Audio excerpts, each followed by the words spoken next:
तो दोस्तों आज मैं एक्सप्लेन करने वाला हूं Amazon प्राइम की एक बहुत ही बढ़िया हॉरर ड्रामा सीरीज को जिसका नाम है अधूरा। 7 एपिसोड की ये सीरीज है। पूरी की पूरी सीरीज एक ही वीडियो के अंदर मैं एक्सप्लेन कर दूंगा। सीरीज काफ़ी बढ़िया है, काफ़ी इंटरेस्टिंग है। जो एंड के ट्विस्ट हैं वो तो काफ़ी बढ़िया है, तो आपको देखने में मज़ा आएगा। एटलीस्ट आजकल की हॉरर मूवीज से तो काफ़ी बढ़िया है। तो चलिए अब बिना किसी देरी के चलते हैं सीधा वीडियो की तरफ। तो सीरीज की शुरुआत होती है ऊटी के नीलगिरी वैली स्कूल से, जहां पर हम देखते हैं एक प्रोफेसर चंद्र प्रकाश को, जो कि स्कूल के डीन के घर पर जा रहे होते हैं, जिनका आज आखिरी दिन होता है क्योंकि वहां पर कुछ कंस्ट्रक्शन वगैरह का काम चल रहा था। अब चंद्र प्रकाश डीन व्यास के घर जाकर देखते हैं तो वहां पर उनके घर के बाहर धूल मिट्टी पड़ी हुई थी और उनके फुटप्रिंट्स जो होते हैं वो पास के ही जंगल से घर के अंदर आ रहे होते हैं। जहां पर थोड़ी आगे जाकर वो ये देखते हैं तो वहां पर डीन की टॉर्च पड़ी हुई थी। खैर, अब वो वापस से डीन के यहाँ पर आकर देखते हैं तो उनको वहाँ पर कुछ ऐसा खौफनाक दिखाई देता है जिससे कि वो बहुत ही ज़्यादा घबरा जाते हैं और परेशान होते होते सीधा क्लास में पहुँचते हैं, जहाँ पर वो सबको बताते हैं कि डीन व्यास के साथ में कुछ हो गया है।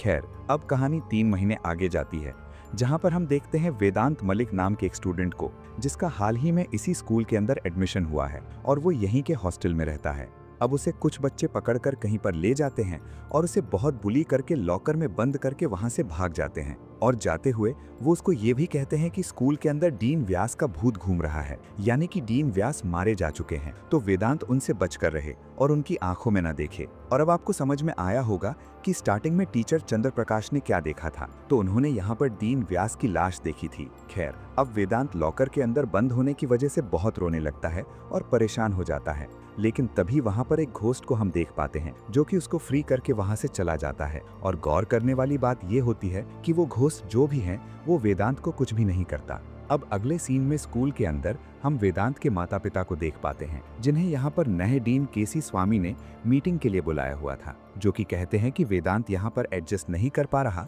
रोता रहता है, दुखी रहता है और वो यहाँ पर नहीं रह पाएगा। जिस पर उसके माता पिता कहते हैं कि सभी बच्चे शुरुआत में हॉस्टल के अंदर एडजस्ट नहीं कर पाते और उनका फैमिली ट्रेडिशन यही है कि उनकी फैमिली के सभी बच्चे इसी स्कूल और हॉस्टल से पास आउट हुए हैं, तो वेदांत भी वही रहकर पढ़ाई करेगा और डीन उसका ख्याल रखे, ना कि उसे ले जाने के बारे में बोले। और अब वेदांत के माता पिता उसे मिलकर वापस अमेरिका चले जाते हैं।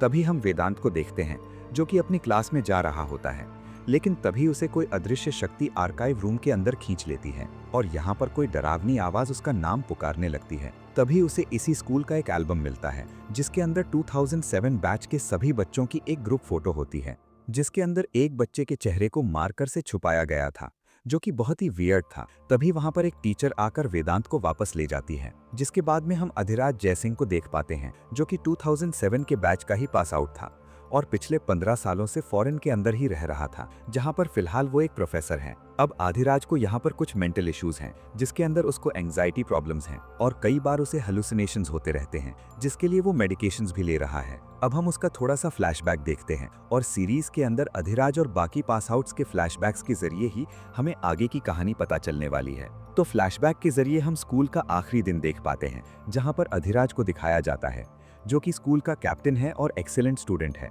जिसकी गर्लफ्रेंड है मालविका, जो कि इस बॉय स्कूल के अंदर इकलौती लड़की है, और उसका बेस्ट फ्रेंड है निनाद रमन, और बाकी उसके कुछ नॉर्मल क्लासमेट्स हैं। जहां पर हम देखते हैं सुयाश, रजत और स्कूल के ट्रस्टी और शहर के एक पावरफुल पर्सनालिटी के बेटे देव जामवाल को। अब प्रेजेंट टाइम के अंदर आधिराज की आखिरी 15 सालों से निनाद से कोई बात नहीं हुई है, ना ही कोई अदर कॉन्टैक्ट हुआ है, और उनका 15 साल पहले कोई झगड़ा हो गया था, लेकिन वो क्या था तो इसके बारे में हम थोड़ी देर में जानेंगे। अब प्रेजेंट टाइम के अंदर आधिराज को भी रीयूनियन के अंदर जाना था और वो सिर्फ निनाद से मिलने ही वहां पर जाना चाहता था, तो वो इंडिया के लिए निकल जाता है और फ्लाइट के अंदर उसको कुछ विजन्स आते हैं और उसकी नाक से ब्लड आने लगता है, जो कि बहुत ही वियर्ड होता है। तभी हमें वेदांत को दिखाया जाता है, जो कि अपने रूम में सो रहा था, लेकिन उसे कोई डरावनी आवाज जगा देती है और अगले ही सीन में स्कूल का पीएन उसे डीन व्यास के घर के पास वाले जंगल में देखता है, जहां पर स्कूल की न्यू विंग बन रही थी और यहां पर वेदांत ने 10 पपीज को खत्म कर दिया था, इंक्लूडिंग देयर मदर, और वो एक अलग ही रूप में खड़ा हुआ था। उसके हाथ में खून से सना हुआ सरिया होता है, लेकिन पीएन को देखकर वो नॉर्मल हो जाता है। और ये हादसा हुआ भी तब था जब 2007 बैच का रीयूनियन अगले ही दिन होने वाला था और डीन स्वामी सबको उसके बारे में समझाने लगते हैं कि उन्हें हर चीज का ध्यान रखना होगा, क्योंकि यहाँ पर कुछ वीआईपी गेस्ट आने वाले हैं और यहाँ पर चंद्र प्रकाश भूत वगैरह की बात करते हैं। और उनका ये कहना था कि डीन व्यास की आत्मा की शांति के लिए उन्हें यहाँ पर हवन कराना चाहिए। और यहाँ पर सबसे ज्यादा शॉकिंग बात उन सबके लिए ये थी कि वेदांत ने जो किया था वो बहुत ही अजीब था और कोई भी उनकी बात नहीं मानता। सबको लगता है कि वहाँ पर कोई हादसा हुआ होगा जिसके अंदर वो पपीज मारे गए थे, यानी कि वेदांत के ऊपर कोई शक नहीं कर रहा था। अब स्कूल के अंदर एक नई काउंसलर सुप्रिया आई हुई थी, तो डीन स्वामी उससे ये कहते हैं कि वो वेदांत का ध्यान रखे और रीयूनियन से पूरी तरह से दूर रखे। एनीवेज, अब धीरे धीरे करके 2007 के पास आउट वाले बच्चे जो होते हैं वो वापस स्कूल में आ जाते हैं और हंसी मजाक करने लगते हैं। और वहां पर देव भी आता है जो कि अब खुद ट्रस्टी बन गया है और उसकी शादी भी शॉकिंगली मालविका से हो चुकी है, क्योंकि आखिरी दिन स्कूल के मालविका का आदिराज से ब्रेकअप हो गया था, जो कि उससे भी बड़ी शॉकिंग बात है। खैर, अब यहाँ पर आदिराज भी पहुंच जाता है और वो सिर्फ निनाद से ही मिलने आया था, लेकिन निनाद इस रीयूनियन के अंदर नहीं आता, जिससे कि वो थोड़ा दुखी हो जाता है। अब होता ये है कि ओल्ड टाइम्स की तरह ही सभी लोग फिर से ग्रुप फोटो लेने की तैयारी करने लगते हैं और वेदांत एक रूम से उन सभी को देख रहा था, जिसके एक इशारे से ही एक बड़ा सा पिलर उन सब के सामने आकर गिरता है, जिससे कि सभी बहुत परेशान हो जाते हैं और फोटो क्लिक भी नहीं हो पाती। लेकिन यहाँ पर हम ये समझ जाते हैं कि वेदांत नॉर्मल नहीं है और ये साबित हो जाता है कि वो किसी के वश में है, क्योंकि पिछले एक सीन में जब एक बच्चा सार्थक, जो कि उसे हमेशा बुली करता था, वो उसे वॉशरूम में बंद कर देता है, लेकिन जब वार्डन वॉशरूम खुलवाता है तो सार्थक डरा हुआ जमीन पर बैठा हुआ था, यानी कि पूरा पासा पलट गया था और वेदांत नॉर्मली खड़ा होकर ब्रश कर रहा था, जो कि डरावनी नजरों से सार्थक को देखता है, जिससे कि सार्थक बहुत डर जाता है और पैंट में ही सुसु कर देता है। अब ये हादसा होने की वजह से सभी लोग डिस्टर्ब हो जाते हैं और हम आर्काइव रूम के अंदर रखी हुई एल्बम की ग्रुप फोटो को देख पाते हैं, जहां पर उसी स्टूडेंट का चेहरा जो होता है, जो मार्कर से ढका हुआ था, वो अचानक से ही नॉर्मल हो जाता है और ये बच्चा कोई और नहीं बल्कि निनाद ही था। खैर, अब अगले सीन में आदिराज पूल के अंदर स्विम कर रहा होता है कि तभी उसे निनाद की आवाज सुनाई देने लगती है और विजन्स भी आने लगते हैं, जिनसे वो बहुत परेशान हो जाता है और वो डर कर पूल से बाहर आता है तो उसके हाथ पर कोई अजीब सा मार्क आ गया था और ऐसे मार्क यूजुअली बर्थ मार्क कहलाते हैं, लेकिन ये मार्क उसके हाथ पर पहले नहीं था लेकिन अब आ गया था। तभी हम आदिराज को देखते हैं जो कि निनाद के फादर की शॉप पर जाने लगता है, जो कि एक काफी फेमस कैफे होता है। और तभी अचानक से ही हम उसका एक फ्लैशबैक देखते हैं जब वो पहली बार इसी स्कूल के अंदर 5th क्लास में अपने ग्रैंडपा के साथ में आया था, जो कि ब्रिगेडियर होते हैं और एक ही साल पहले उनका देहांत हो चुका है, यानी कि फिलहाल वो इस दुनिया में नहीं है। वो उनको लेकर रमन कैफे में आते हैं, जो कि निनाद के फादर का ही कैफे होता है और यहाँ पर उसकी निनाद से पहली बार मुलाकात हुई थी। निनाद ने उसके साथ रहने का, उसका साथ देने का, उसको प्रोटेक्ट करने का वादा किया था और सेम वादे यहाँ पर आदिराज ने भी किए थे और तब से ही वो दोनों बहुत ही अच्छे दोस्त बन गए थे। खैर, अब कहानी प्रेजेंट टाइम में आती है, जहाँ पर आदिराज रमन कैफे पहुँच जाता है और यहाँ आकर उसको पता चलता है कि रमन कैफे तो काफी टाइम पहले ही बंद हो चुका है और कई साल पहले ही वो लोग यहाँ से सब कुछ बेच कर चले गए। खैर, अब आदिराज दुखी होकर वापस स्कूल आ जाता है, जहाँ पर असेंबली हॉल में उसको एक स्पीच देनी होती है और 2007 में भी स्कूल के आखिरी दिन उसको एक स्पीच देनी थी और उस दिन मालविका से उसका ब्रेकअप हो गया था, जो कि रोते हुए हॉल में आई थी और उस दिन निनाद हॉल में आया ही नहीं और देव ने भी बंक किया था, हालांकि वो बाहर ही उसको मिला था कोच व्यास से बात करते हुए। खैर, अब प्रेजेंट टाइम में हम देखते हैं कि वेदांत और सुप्रिया को, जहां पर सुप्रिया वेदांत से पूछती है कि उस रात क्या हुआ था और वो डीन व्यास के घर के पास कैसे पहुंचा, जिस पर वो कहता है कि उसे कुछ भी याद नहीं है और वो थोड़ी अजीब बातें भी करता है और ये भी कहता है कि वो अकेला नहीं है। खैर, अब हम आदिराज को देखते हैं, जो कि असेंबली हॉल में आता है, जहां पर आज स्पीच और प्ले होने वाला था, जो कि टीचर्स करने वाले थे और वो मालविका से भी मिलता है, जिसे वो निनाद के बारे में बताता है कि उसने उसे ढूंढने की बहुत कोशिश करी लेकिन वो किसी भी सोशल मीडिया साइट पर नहीं मिला और उस दिन गलती आदिराज की ही थी, जिसके लिए वो माफी मांगने वाला था, लेकिन उससे पहले ही निनाद जा चुका था और अब उसके माता पिता भी यहाँ पर नहीं रहते और वो सिर्फ यहाँ पर निनाद के लिए ही आया था, जिस पर मालविका उसे समझाती है कि वो मिल जाएगा जल्दी ही। अब आदिराज स्पीच के लिए स्टेज पर जाता है और सुप्रिया वेदांत को हॉल में लेकर आ गई थी, उसको हार्मलेस समझ रही थी, लेकिन वो अपनी सीट से उठकर आदिराज के पास चला जाता है और निनाद जैसी आवाज में बोलता है कि वो वापस आ गया, जिससे कि आदिराज परेशान हो जाता है और वेदांत वहीं पर बेहोश हो जाता है। अब अगले सीन में वेदांत हॉस्पिटल रूम में होता है, जहां पर डॉक्टर्स उसको चेक करते हैं और किसी को भी समझ में नहीं आता कि उसे हुआ क्या है और वो बार बार ब्लैकआउट होता क्यों है। खैर, तभी सुप्रिया भी वहां पर होती है, जो कि वेदांत के हाथ पर उसी मार्क को नोटिस करती है जो कि आदिराज के हाथ पर भी था और मैंने आपको ये बात बताई भी थी। खैर, तभी आदिराज को दिखाया जाता है, जो कि वेदांत को ही ढूंढ रहा होता है और रास्ते में उसे निनाद के विजन्स और आवाजें सुनाई देती हैं। अब वो सुप्रिया से मिलता है, जिसे वो वेदांत की कही बात बोलता है, जिस पर वो कहती है कि वो बात एक नॉर्मल स्टेटमेंट थी, ना कि कोई हिंट है अब प्रेजेंट टाइम में आदिराज वेदांत को देखता है और उससे बात करने जाता है और वो सुप्रिया से भी कुछ बात करता है कि बच्चे आजकल अक्सर बुलिंग से परेशान रहते हैं। वो वेदांत से बात करता है और उसे निनाद की शैडो बॉय वाली कहानी सुनाता है और उसको हिम्मत देता है और बात करते करते उसे निनाद की याद आ जाती है। अब अगले सीन में सभी लोग सोने चले जाते हैं और आदिराज की एक नाइटमेयर से नींद खुलती है और उसे ये नाइटमेयर्स उसकी माता पिता की डेथ के लिए आते रहते थे, जो कि उसकी 10 साल की उम्र में ही एक एक्सीडेंट के अंदर खत्म हो गए थे। अब वो उठता है तो सामने उसे शैडो बॉय वाली नॉवेल दिखती है और वो बहुत ही शॉक्ड हो जाता है क्योंकि ये किताब निनाद की होती है, जिससे कि वो बहुत ही ज्यादा डिस्टर्ब हो गया था। मतलब कि यहाँ पर आदिराज खाली अपनी गर्लफ्रेंड और बेस्ट फ्रेंड से दूर होने के लिए दुखी नहीं था, बल्कि उसके माता पिता भी बचपन में मारे गए थे, जिसका ट्रॉमा उसे आज तक था और इसके ही नाइटमेयर्स उसको अक्सर आते रहते थे। और इस पूरी सीरीज के अंदर वो अपने साइकेट्रिस्ट और डॉक्टर से भी बात करता रहता है। तभी हमें सुयाश को दिखाया जाता है। अब वो अपने रूम के अंदर परेशान लेटा हुआ था, लेकिन तभी कोई अदृश्य शक्ति उस पर अटैक करती है और वो वहां से बेड से अचानक ही गायब हो जाता है। खैर, दूसरी ओर हम वेदांत को हॉस्पिटल रूम में वापस आता हुआ देख पाते हैं, जो कि कहीं पर गया हुआ था। मीन्स की सुयाश के साथ जो कुछ भी हुआ उसके अंदर कहीं ना कहीं वेदांत का ही हाथ था। खैर, अब अगली सुबह आदिराज उसी ग्राफिक नॉवेल को सबको दिखाता है और पूछता है कि ये गंदा मजाक किसने किया है, जिस पर सभी लोग कहते हैं कि उनमें से किसी ने भी ये नहीं किया। और यहाँ पर जब रजत उस बुक को टच करता है तो उसको बहुत जोर का झटका लगता है। आदिराज अब निनाद के बारे में पता करने के लिए किसी भी हद तक जा सकता था, तो वो स्कूल रिकॉर्ड्स के अंदर निनाद के बारे में सर्च करवाता है, लेकिन शॉकिंगली निनाद स्कूल के रिकॉर्ड्स के अंदर भी नहीं था। तभी वो सुप्रिया से मिलता है और उससे कहता है कि उसने गलती करी थी अपने पास्ट में निनाद से लड़कर और वो उसको सुधारना चाहता है, तो वो ऑफलाइन रिकॉर्ड चेक करने में उसकी हेल्प कर दे, जिस पर वो मान जाती है। और आदिराज को आर्काइव रूम से निनाद की एडमिशन फाइल मिल जाती है, जिसके अंदर एक लेटर भी था और वो उसको अपने पास रख लेता है।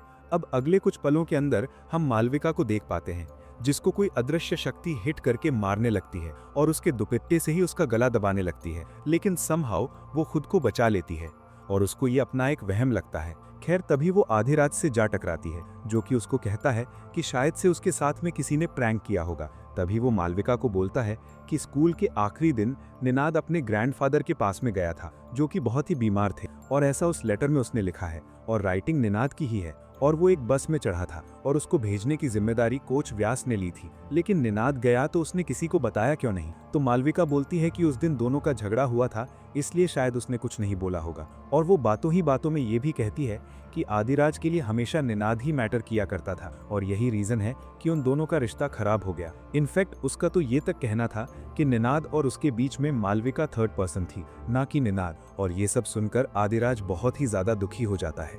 अब आदिराज यहाँ पर कोटागिरी जाता है, जहाँ पर निनाद उस दिन गया था लेटर के हिसाब से, और यहाँ पर वो उसके माता पिता से मिलता है, जो कि उसको बताते हैं कि निनाद पिछले 15 साल से घर ही नहीं आया, बल्कि वो तो गायब है। यानी कि यहाँ पर आदिराज की सारी उम्मीदें टूट गई थी। उसको लगा था कि शायद वहाँ पर निनाद मिल जाएगा, लेकिन यहाँ पर तो उसको बहुत ही शॉकिंग बात पता चलती है। वो बोलते हैं कि उन्होंने स्कूल वालों से पता किया तो उन्होंने वो लेटर दिखाया, लेकिन लेटर की बातें बिल्कुल मैच नहीं करती, क्योंकि निनाद के ग्रैंडपा उस वक्त बीमार ही नहीं थे। इनफैक्ट वो खुद कभी निनाद की कस्टडी कोच व्यास को नहीं देते, क्योंकि कोच व्यास तो उसको पसंद भी नहीं करते थे। उन्होंने बहुत ढूंढा, लेकिन कुछ भी हाथ नहीं लगा। बस वालों ने भी कहा कि वो उस दिन बीच रास्ते में ही उतर गया था। उनका ये भी कहना था कि निनाद काफी गुस्से में था और स्कूल वालों ने भी उन्हें स्कूल से भगा दिया। इनफैक्ट पुलिस ऑफिसर जोशी ने तो कुछ टाइम बाद मैटर ही दबा दिया था और धीरे धीरे सबने मान लिया कि निनाद खुद से ही कहीं भाग गया है। अब ये सब बातें सुनकर आदिराज तो और परेशान हो जाता है और वापस स्कूल की तरफ आने लगता है। तभी हम उसका एक और फ्लैशबैक देखते हैं, जहां पर वो निनाद के साथ था आखिरी डे पर, और निनाद असल में उसको पसंद किया करता था। वो एक गे था, वो उसको अपनी फीलिंग्स भी शेयर करना चाहता था, उसको किस करना चाहता था, लेकिन आदिराज इससे गुस्सा हो जाता है और सबके सामने उस पर गुस्सा करता है, जिससे बाकी के लोग भी उसका मजाक उड़ाने लगते हैं। अब प्रेजेंट टाइम में आदिराज वापस स्कूल आ जाता है और यहाँ पर डीन व्यास के स्टैचू का इनॉग्रेशन होने वाला था कि तभी सभी लोग ये देखते हैं कि सुयाश रूफटॉप पर खड़ा हुआ है और वहां से जंप करके खुद को खत्म कर लेता है, जिससे कि सभी लोग बहुत परेशान हो जाते हैं। और यहाँ पर भी हम देखते हैं कि वेदांत का ही इसके अंदर इन्वॉल्वमेंट था। खैर, कुछ ही देर के बाद में सुयाश की बॉडी ऑटोप्सी के लिए जाने लगती है और आदिराज उसकी बॉडी के पास वो होमो वाली चिट्स को देखता है, जो कि 15 साल पहले निनाद के ऊपर सुयाश ने फेंकी थी, जिससे वो बहुत ही ज्यादा डर जाता है, क्योंकि यहाँ पर तो ये चीज कंफर्म होने लगती है कि शायद से इन सब चीजों में निनाद का ही हाथ था और ये सब होते हुए वेदांत भी देख रहा था। अब आदिराज स्कूल के अंदर जाता है जहां पर उसको वेदांत मिलता है, जो कि उससे निनाद की वॉइस में बोलता है कि वो फाइट बैक कर रहा है। मींस असल में निनाद की स्पिरिट ने ही वेदांत को पजेस कर लिया था और यहाँ पर निनाद आदिराज को आदू कहकर बुलाया करता था। तभी हमें एक फ्लैशबैक दिखाया जाता है जिसके अंदर वेदांत अपने रूम में सो रहा था और तभी उसे वही घोस्टली वॉइस सुनाई देने लगती है। और ऐसा ही एक सीन हमने शुरुआत में देखा था, तो यहाँ पर ये उसका फुल वर्जन है। अब वो हॉस्टल से बाहर जाकर डीन व्यास के घर के पास उसी नई बन रही विंग तक पहुंच जाता है, जहां पर उसके सामने कुछ पपीज थे जिनको वो छूने वाला था, लेकिन उनकी माँ वेदांत के ऊपर अटैक करने लगती है। लेकिन तभी हम नोटिस करते हैं कि वेदांत के ऊपर अटैक करने वाले डॉग को निनाद का जो घोस्ट होता है वो उसको खत्म कर देता है। साथ ही साथ पपीज को भी खत्म कर दिया जाता है और उसी वक्त वो वेदांत को पजेस कर लेता है, ये कहते हुए कि उन्हें सबको सबक सिखाना होगा। इनफैक्ट उसका ये भी कहना था कि जब माँ सबक सीखेगी तभी सारे के सारे यहाँ पर बच्चे सबक सीख पाएंगे। और निनाद की स्पिरिट का यहाँ पर इनडायरेक्टली यही मतलब होता है कि जो माता पिता की गलत अपब्रिंगिंग होती है उसकी वजह से ही बच्चे सबको बुली करते हैं। अब प्रेजेंट टाइम में हमें सुप्रिया को दिखाया जाता है जिसके पास मालविका आती है और कहती है कि आदिराज को एंजाइटी है और सुप्रिया उसे निनाद के पीछे जाने में, उसको ढूंढने में एनकरेज ना करें, जिससे कि वो खुद ही उलझता जाएगा। इनडायरेक्टली वो कहना चाहती थी कि आदिराज को निनाद को भूल जाना चाहिए। अब सुप्रिया इस बात से तो परेशान थी ही, साथ ही वेदांत भी ऐसी बातें करने लगता है कि उसके साथ कोई है जो कि उसकी हेल्प करता है, उससे बातें करता है, जिससे वो और परेशान होती है। अब देखो, यहाँ पर हुआ ये था कि सोयाश के खुद को खत्म करने की वजह से पुलिस यहाँ पर आ चुकी थी, जिसकी वजह से किसी को भी बाहर जाने की परमिशन नहीं होती और ऑब्वियसली पुलिस यहाँ पर सभी को कोऑपरेट करने के लिए भी कहती है। एंड एज यूजुअल इस केस को कौन हैंडल कर रहा था? तो यहाँ पर इसको ऑफिसर जोशी हैंडल कर रहे थे, जो कि अब एसपी बन चुके थे, जो कि अपने आप में ही एक बहुत बड़ा राज है। खैर ऑब्वियसली यहाँ पर देव ट्रस्टी होता है, तो हम देव, मालविका और रजत को देखते हैं जो कि स्कूल से घर जाने लगते हैं, लेकिन रास्ते में ही उनकी कार से एक डियर हिट हो जाता है, जिससे कि कार खराब हो जाती है और वो लोग वापस स्कूल आ जाते हैं। यानी कि यहाँ पर कोई ना कोई शक्ति थी जो कि उनको स्कूल से बाहर जाने नहीं दे रही थी। तभी हमें आदिराज को दिखाया जाता है जो कि सुप्रिया से बात कर रहा था, लेकिन वो मालविका की बात को सीरियस लेकर उसको समझाती है कि वो अब निनाद को ना ढूंढे और वो उसकी हेल्प नहीं कर पाएगी, जिस पर वो कहता है कि निनाद के गायब होने पर उसके बैचमेट से कोई हेल्प नहीं ली गई।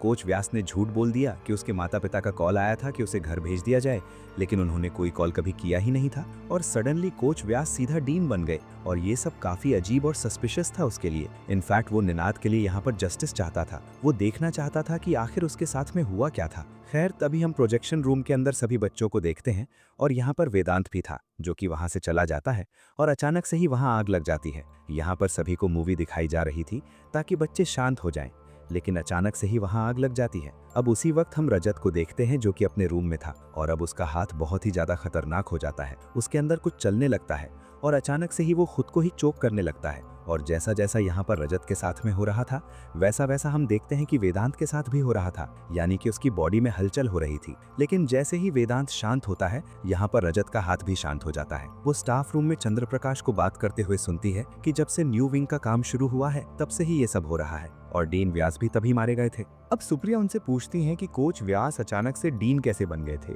जिस पर वो कहते हैं कि ये राज तो किसी को भी नहीं पता और अजीब बात भी थी कि ये कोच डीन कैसे बन सकता है, वो भी रातों रात। अब सुप्रिया वेदांत के पास जाती है और उसके पास वही निनाद वाली ग्राफिक नॉवेल थी जिसके बारे में वो कहता है कि ये उसने उसे दी है और वो किसी से नहीं डरता।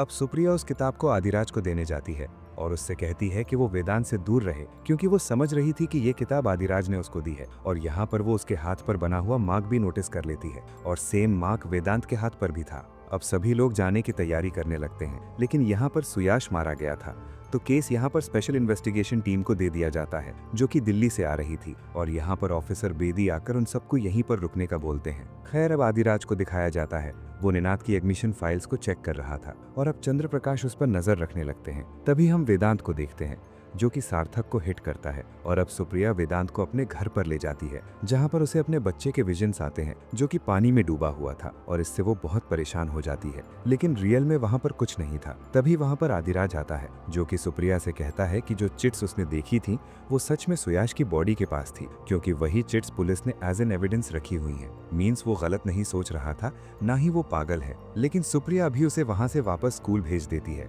और वो उसको समझाता भी है कि उसका अकेले वेदांत के साथ रहना सेफ नहीं है, जिस पर वो कहती है कि वो अपने बच्चे के साथ एक बार गलती कर चुकी है और वेदांत को वो अकेला नहीं छोड़ पाएगी और ना ही वो अपनी गलती को वापस दोहराएगी। जो पास्ट में उसने गलतियां की हैं उनका पश्चाताप वो ऐसे ही करेगी। आदिराज वापस स्कूल आ जाता है और इसी बीच वो पुराने पियोन प्रसाद से मिलता है। आदिराज उससे उस दिन के बारे में पूछता है कि टिकट लेने तो वही गया था ना, जिस पर वो कहता है कि वो नहीं गया था और निनाद को छोड़ने भी डीन व्यास ही गए थे। दूसरी तरफ रजत अपने हाथ से काफी परेशान था और वो बातों ही बातों में कह देता है कि आखिरी दिन उसने, सुयाश और देव ने मिलकर निनाद को बुली किया था। तभी आदिराज यहाँ पर देव को कन्फ्रंट करता है और तभी हम फ्लैशबैक देखते हैं कि निनाद ने वो लेटर लिखा था, लेकिन आदिराज की स्पीच पढ़कर उसका गुस्सा शांत हो गया और वो उससे मिलने असेंबली हॉल में ही आ रहा था। लेकिन रास्ते में देव ने उसको पकड़ लिया था और मालविका को इम्प्रेस करने के लिए रजत और सुयाश के साथ मिलकर उसने उसे बहुत मारा। इवन देव ने तो उसका सर ग्लास तक में दे मारा था, जिससे कि वो वहीं पर बेहोश हो गया था। लेकिन देव यहाँ पर इतना बुरा इंसान होता है कि वो आदिराज को ही हर चीज का दोषी बताकर वहां से चला जाता है। अपने रूम में आदिराज परेशान बैठा रहता है। तभी उसे सुप्रिया का कॉल आता है कि वेदांत अचानक से गायब है। अब वो उसे ढूंढने निकल जाता है और डीन व्यास के घर के पास बन रही उसी विंग तक पहुंच जाता है, जहां पर शॉकिंगली उसे वहां छत पर खड़ा हुआ रजत दिखाई देता है, जो कि किसी से माफी मांग रहा था। और तभी अचानक से पूरी बिल्डिंग टूट जाती है, जिससे रजत मारा जाता है और यहाँ पर आदिराज बेहोश हो जाता है। खैर, अब हम चंद्रप्रकाश जी को देख पाते हैं, जिनके पास श्रीनाथ की फाइल थी और वो समझ जाते हैं कि उस दिन मरते हुए डीन व्यास ने निनाद यानी कि एक स्टूडेंट का नाम लिया था, ना कि वो कोई कोड वर्ड था। अब अगले सीन में रजत की मौत के बाद उस साइट को दिखाया जाता है जहां पुलिस की इन्वेस्टिगेशन चल रही होती है। माहौल पहले से ही भारी होता है, लेकिन तभी एक बहुत ही शॉकिंग ट्विस्ट सामने आता है। मिट्टी के नीचे से एक और दबी हुई बॉडी मिलती है और जैसे ही उसे बाहर निकाला जाता है, सबके होश उड़ जाते हैं। वो बॉडी किसी बच्चे की होती है। आदिराज जैसे ही उसे देखता है, उसकी आंखों में आंसू आ जाते हैं और बिना किसी डीएनए रिपोर्ट के ही वो समझ जाता है कि ये कोई और नहीं बल्कि उसका बेस्ट फ्रेंड निनाद है। इसके बाद आदिराज सीधे सुप्रिया के पास पहुंचता है, जो उस समय वेदांत को सिटी स्पेशलिस्ट के पास लेकर जा रही होती है। वो उसे रोककर बहुत गंभीर तरीके से समझाने की कोशिश करता है कि वेदांत के अंदर असल में निनाद की स्पिरिट है, जो उसे प्रोटेक्ट कर रही है। वो बताता है कि वेदांत ऐसी बातें जानता है जो उसे नहीं पता होनी चाहिए और जो बर्थ मार्क उसके अपने हाथ पर आया है, वही वेदांत के हाथ पर भी है, जो निनाद का था। आदिराज मानता है कि उसने निनाद को छोड़कर गलती की थी, लेकिन अब वो वेदांत को हर हाल में बचाएगा। लेकिन सुप्रिया उसकी एक भी बात मानने को तैयार नहीं होती और वेदांत को लेकर वहां से निकल जाती है। कार में बैठने के बाद अचानक वेदांत सुप्रिया से ऐसी बात कह देता है जिसे सुनकर वो पूरी तरह से हिल जाती है। वो कहता है कि निनाद ने उसे बताया है कि सुप्रिया ने अपने बच्चे के साथ जो किया वो बहुत गलत था, और फिर सीधा सवाल करता है कि क्या वो उसके साथ भी वही करेगी। ये सुनते ही सुप्रिया के चेहरे का रंग उड़ जाता है, क्योंकि ये सच सिर्फ वही जानती थी। उसके मन में डर बैठ जाता है कि आखिर ये बात वेदांत को कैसे पता हो सकती है। इसके बाद सीन हॉस्पिटल में शिफ्ट होता है, जहां वेदांत का ट्रीटमेंट शुरू हो जाता है। दूसरी तरफ आदिराज से चंद्रप्रकाश जी मिलते हैं और एक बड़ा खुलासा करते हैं कि निनाद कभी बस में चढ़ा ही नहीं था और वो कभी इस जगह से गया ही नहीं। डीन व्यास इस नए विंग के बनने के खिलाफ थे, क्योंकि उन्हें पता था कि निनाद की बॉडी उसी जंगल में दबी हुई है। उन्होंने ही एक दिन पहले उस बॉडी को वहां से हटाने की कोशिश की थी, लेकिन ऐसा लगता है कि 15 साल से सोई हुई एक बदले की आग से भरी आत्मा अब जाग चुकी थी। इसके बाद आदिराज 2007 की टिकट बुकिंग वाली जगह पर जाता है और चोरी छुपे जांच करता है। वहां उसे पता चलता है कि उस समय टिकट लेने कोई और नहीं बल्कि देवी प्रसाद आया था, जो पहले स्कूल का पियोन था और अब केटरर बन चुका है। ये सच जानकर आदिराज पूरी तरह से शॉक्ड हो जाता है, क्योंकि इसका मतलब साफ था कि देवी प्रसाद ने उससे झूठ बोला था और वो इस पूरे मामले में कहीं ना कहीं शामिल है। इसी बीच आदिराज देव के पास पहुंचता है और सीधे उस पर इल्जाम लगाता है कि उसी दिन निनाद की मौत हुई थी और उसे मारने वाला कोई और नहीं बल्कि देव ही था। वो देव को चेतावनी देता है कि अगर उसने सच कबूल नहीं किया तो निनाद की स्पिरिट उसे नहीं छोड़ेगी, लेकिन देव उसकी बात को हल्के में लेता है और उसे पागल समझकर वहां से जाने के लिए अपने लोगों को बुला लेता है। उसे लगता है कि ताकत और लोगों के दम पर वो बच जाएगा, लेकिन उसे ये नहीं पता होता कि वो किस ताकत से टकरा रहा है। जैसे ही देव के आदमी वहां पहुंचते हैं, माहौल अचानक बदल जाता है। हवा भारी हो जाती है और एक एक करके सभी लोग निनाद की स्पिरिट का शिकार बनने लगते हैं। ड्राइवर, पुलिस वाले, कोई भी उस गुस्से से भरी आत्मा से नहीं बच पाता। हर तरफ डर और चीखों का माहौल बन जाता है और ये साफ हो जाता है कि अब ये सिर्फ इंसानों की लड़ाई नहीं रही। उधर वेदांत भी पूरी तरह पजेस्ड हालत में स्कूल पहुंच चुका होता है। ये दिखाया जाता है कि वो हॉस्पिटल में कई लोगों को नुकसान पहुंचाकर यहाँ तक आया है। उसकी आंखों में अब मासूमियत नहीं बल्कि एक खतरनाक सन्नाटा होता है, जैसे उसके अंदर कोई और ही मौजूद हो। उसी दौरान डीन व्यास का फ्लैशबैक सामने आता है। जिसमें वो उस रात निनाद की बॉडी को जमीन से निकालकर कहीं और शिफ्ट करने गए थे। लेकिन जैसे ही उन्होंने ऐसा करने की कोशिश की, निनाद की स्पिरिट जाग गई और उन्होंने उन्हें वहीं खत्म कर दिया। ये साफ हो जाता है कि जो भी इस राज को दबाने की कोशिश करेगा वो बच नहीं पाएगा। इसके बाद आदिराज पुलिस ऑफिसर बेदी के पास जाता है और निनाद से जुड़ी मौत की पूरी सच्चाई बता देता है। अब कहानी अपने सबसे बड़े खुलासे की ओर बढ़ती है। हम देव को देखते हैं जो भागने की तैयारी कर रहा होता है, लेकिन तभी एक असली फ्लैशबैक सामने आता है जो इस पूरी मिस्ट्री को पूरी तरह खोल देता है। फ्लैशबैक में दिखाया जाता है कि उस रात देव ने ही निनाद की हत्या की थी और बाद में उसने कोच प्यास की मदद ली। कोच प्यास ने देवी प्रसाद को बुलाया और उसकी मदद से निनाद की बॉडी को जंगल में दफना दिया गया ताकि ये राज हमेशा के लिए दब जाए। लेकिन जो सच मिट्टी में दफनाया गया था वो अब बदले के रूप में वापस आ चुका था। वर्तमान समय में वापस आते ही देव भागने की कोशिश करता है, लेकिन अब बहुत देर हो चुकी होती है। निनाद की स्पिरिट उसे पकड़ लेती है और बुरी तरह से खत्म कर देती है। ये एक ऐसा अंत होता है जिसमें डर, दर्द और बदले की आग साफ दिखाई देती है। अगले सीन में ऑफिसर बेदी आदिराज को निनाद की कुछ पर्सनल चीजें सौंपते हैं। उनमें एक बैज भी होता है जिसे देखकर आदिराज चौंक जाता है, क्योंकि वो बैज असल में उसने मालविका को दिया था। इसका मतलब ये साफ था कि ये निनाद का नहीं था और कहीं ना कहीं कहानी में अभी भी कुछ छुपा हुआ है। तभी ऑफिसर बेदी एक और चौंकाने वाली बात बताते हैं कि आखिरी रात एक डरा हुआ देवी प्रसाद उनके पास आया था। यानी कि वो मरा नहीं था, उसने आकर अपना गुनाह कबूल किया था। उसने बताया कि उसने सिर्फ निनाद की बॉडी को फील्ड से उठाकर जंगल में दफनाया था, लेकिन उसने उसे मारा नहीं था। और सबसे बड़ा ट्विस्ट यहीं आता है, निनाद की असली मौत जंगल में नहीं बल्कि स्कूल के आर्काइव रूम में हुई थी। और यहाँ पर एक और अजीब और बेहद महत्वपूर्ण बात सामने आती है कि निनाद की स्कल और उसकी गर्दन बुरी तरह टूटी हुई थी। ये बात पूरी कहानी को उलझा देती है, क्योंकि सवाल ये उठता है कि अगर वो सिर्फ कांच पर गिरा था तो उसकी गर्दन और खोपड़ी इस तरह कैसे टूट सकती है। यही वो पल होता है जब आदिराज के दिमाग में सारी कड़ियां जुड़ जाती हैं और उसे असली सच समझ में आने लगता है। वो तुरंत मालविका के पास जाता है और उसे कन्फ्रंट करता है। और दोस्तों, यहीं से खुलते हैं इस पूरी कहानी के सबसे बड़े राज। असल में उस शाम जो हुआ था वो सब कुछ अलग ही था। निनाद देव के हमले से बच गया था और किसी तरह वहां से निकलकर मालविका के पास पहुंचा। लेकिन मालविका पहले से ही उससे नाराज थी। उसके अंदर जलन भरी हुई थी, क्योंकि उसे लगता था कि आदिराज हमेशा निनाद को ज्यादा महत्व देता है और उसकी परवाह करता है। उसी गुस्से और जलन में मालविका अपना कंट्रोल खो बैठती है और निनाद को ब्रिज से नीचे धक्का दे देती है। निनाद सीधे नीचे फील्ड में गिरता है जहां पत्थर पड़े होते हैं और उसी वजह से उसकी स्कल टूट जाती है और उसकी गर्दन भी ब्रेक हो जाती है। उसी वक्त उसकी मौत हो जाती है। इस घटना के बाद मालविका घबरा जाती है और तुरंत देव से मदद मांगती है। देव इस मामले को छुपाने के लिए कोच व्यास के पास जाता है और फिर देवी प्रसाद की मदद ली जाती है, जो निनाद की बॉडी को जंगल में दफना देता है। निनाद की आत्मा अब वापस आ चुकी थी और वो अपना बदला लेने के लिए हर उस इंसान को सजा दे रही थी जो उसकी मौत के लिए जिम्मेदार था। इसी कड़ी में वो मालविका के पास भी पहुंचती है। मालविका की मौत इस कहानी के सबसे डरावने और ब्रूटल मोमेंट्स में से एक होती है। उसकी हालत देखकर साफ लगता है कि ये सिर्फ बदला नहीं बल्कि उस दर्द की झलक है जो निनाद ने झेला था। और सच कहें तो कहानी के हिसाब से मालविका ही असली विलेन थी। अंत में आदिराज निनाद की आत्मा के सामने झुकता है और उससे माफी मांगता है। वो उसे कहता है कि अब वो वेदांत को छोड़ दे और शांति से आफ्टर लाइफ में चला जाए। इस पर निनाद की आत्मा एक आखिरी बात कहती है कि आदू को ही उसे जाने देना होगा। ये सुनकर आदिराज समझ जाता है कि उसे अपने दोस्त को खुद ही मुक्त करना होगा।